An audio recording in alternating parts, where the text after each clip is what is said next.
Hi dears, എല്ലാവരും happy അല്ലേ? Welcome to our channel. ഇന്ന് നമ്മൾ മുത്തി അമ്പലത്തിലേക്കാണ് പോകുന്നത്. എല്ലാ വർഷവും ഹസ്ബൻഡിൻ്റെ അമ്മയുടെ കൂടെ ഇരാവിരി പച്ചരി, അതായത് 2.5 നാഴി പച്ചരി, തേങ്ങ, വിളക്കെണ്ണ, പൂജ സാധനങ്ങൾ, പഴം ഇവയൊക്കെ കൊണ്ട് ഇവിടെ സമർപ്പിക്കാറുണ്ട്. ഇതാണ് മുത്തി അമ്പലം. ഇവിടെ വന്ന് തൊഴുതാൽ കുടുംബക്കാർക്ക് ആർക്കും അടിവിഷം, ഒടിവിഷം, കടിവിഷം ഒന്നും ഏൽക്കില്ല എന്നാണ് പറയുന്നത്. ഈ അമ്പലത്തെക്കുറിച്ച് ഗൂഗിൾ ചെയ്തപ്പോൾ അധികമൊന്നും കിട്ടിയില്ല. ഇവിടെ നിന്ന് പരിചയപ്പെട്ട കുറച്ച് ഭക്തർ പറഞ്ഞു തന്ന കാര്യങ്ങൾ ഞാൻ നിങ്ങളുമായിട്ട് ഷെയർ ചെയ്യാം. മുത്തി അമ്പലത്തിൻ്റെ അടുത്ത് ഈ 2 ക്ഷേത്രങ്ങൾ കൂടെ ഉണ്ട്. ഇവിടെ കതിർക്കൂട്ടക്കളം നടക്കുകയാണ്. മുത്തി അമ്പലത്തിൽ ചൊവ്വ, വെള്ളി, ഞായർ ദിവസങ്ങളിൽ പ്രത്യേക പൂജകളുണ്ട്. ആയില്യം നക്ഷത്രത്തിന് ഇവിടെ വിശേഷ പൂജകൾ ഉണ്ടത്രേ. ഇവിടെ പൂജ ചെയ്യുന്നത് മുത്തശ്ശിമാരാണ്.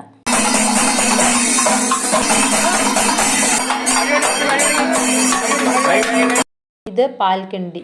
പഞ്ചവാദ്യവും താലപ്പൊലിയും ഇതിനോടൊപ്പമുണ്ട്. ഇതിനെ ഒരു അമ്പലത്തിനകത്ത് കൊണ്ടുവയ്ക്കും. ഇവിടുത്തെ ഒരു മുത്തശ്ശൻ മുത്തി അമ്പലത്തെക്കുറിച്ച് പറഞ്ഞു തന്ന ഒരു കഥ ഞാൻ പറയാം. പണ്ട് ഒരു മുത്തശ്ശി അത്താഴം കഴിഞ്ഞ് പാത്രം കഴുകി കിടന്നപ്പോൾ പുറത്തുനിന്ന് ഒരു ശബ്ദം കേട്ടത്രേ. അവിടെ ചെന്ന് നോക്കിയപ്പോഴാണ് ഒരു സർപ്പം വായ തുറന്ന് കരയുകയാണ്.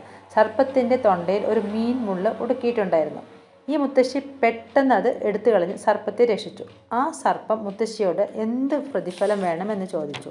അപ്പോൾ ആ മുത്തശ്ശി ആവശ്യപ്പെട്ടത് ഇവിടുത്തെ ഭക്തർക്ക് അടിവിഷം, ഒടിവിഷം, സർപ്പത്തിൻ്റെ വിഷം ഒന്നും ഏൽക്കരുത് എന്നായിരുന്നത്രേ. സർപ്പം മുത്തശ്ശിക്ക് ആ വരം കൊടുക്കുകയും ചെയ്തു. ഇതാണ് ആ കഥ. ഇപ്പോൾ ഈ കാണുന്നത് താലം ചൊരിയുന്ന ചടങ്ങാണ്. വൃശ്ചിക മാസത്തിലെ 30 വിളക്കം കഴിഞ്ഞ് 3 ദിവസമാണ് ഈ ഉത്സവം. ഭഗവതിപ്പാട്ടാണ് ഇവിടുത്തെ പ്രധാനം. ഉത്സവശേഷം 7 ദിവസം നട അടച്ചിടും. മുത്തിയമ്പലത്തിലേക്കുള്ള ക്യൂ ആണ് ഈ കാണുന്നത്. നെൽകൃഷിയുടെ നാടാണ് പാലക്കാട്. മുത്തിയമ്പലത്തിൽ വന്ന് പ്രാർത്ഥിച്ചാൽ സർപ്പവിഷം ഏൽക്കില്ല എന്നാണ് സങ്കല്പം. നമുക്ക് ഭഗവതിപ്പാട്ട് കേൾക്കാം.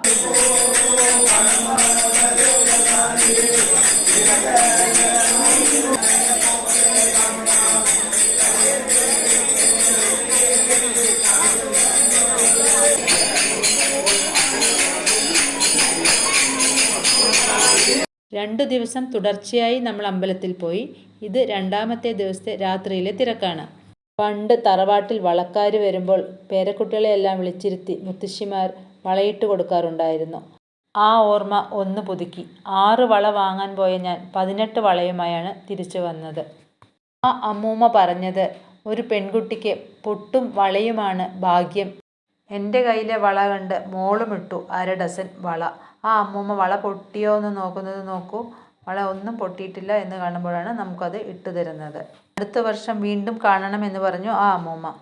ഇവിടെ കോലുമിഠായി ഉണ്ട്, പൊരിയുണ്ട്, ഇഷ്ടം പോലെ കളറിലുള്ള ഹലുവയുണ്ട്. കച്ചവടം എല്ലാം പൊടിക്കുന്നുണ്ട്. ചൂട് കടല കണ്ടപ്പം നമ്മളവിടെ നിന്നു. ചേട്ടൻ കുറച്ച് കടലയെടുത്ത് കുറച്ച് ഉള്ളിയും മസാലയെല്ലാം ഇട്ട് പിന്നെയും എന്തൊക്കെയോ ഇടുന്നുണ്ടായിരുന്നു. എല്ലാം ഇട്ട് നല്ലപോലെ അങ്ങ് മിക്സ് ചെയ്ത് ഒരു കോണെടുത്ത് അതിൽ ഫുള്ളായി നിറച്ച് നമുക്ക് തന്നു. 2 കോണ് വാങ്ങി പൈസയും കൊടുത്ത് നമ്മൾ അവിടെ നിന്ന് ഇറങ്ങി. നിങ്ങൾക്ക് ഈ വീഡിയോ ഇഷ്ടമായെങ്കിൽ നിങ്ങൾ ലൈക്ക് ചെയ്യണം, കമൻറ്റ് ചെയ്യണം, ഷെയർ ചെയ്യണം. പിന്നെ സബ്സ്ക്രൈബ് ചെയ്യാത്തവരാണെങ്കിൽ സബ്സ്ക്രൈബും ചെയ്യണം. അപ്പോൾ അടുത്ത വീഡിയോയിൽ കാണും വരയ്ക്കും bye. Thank you for watching.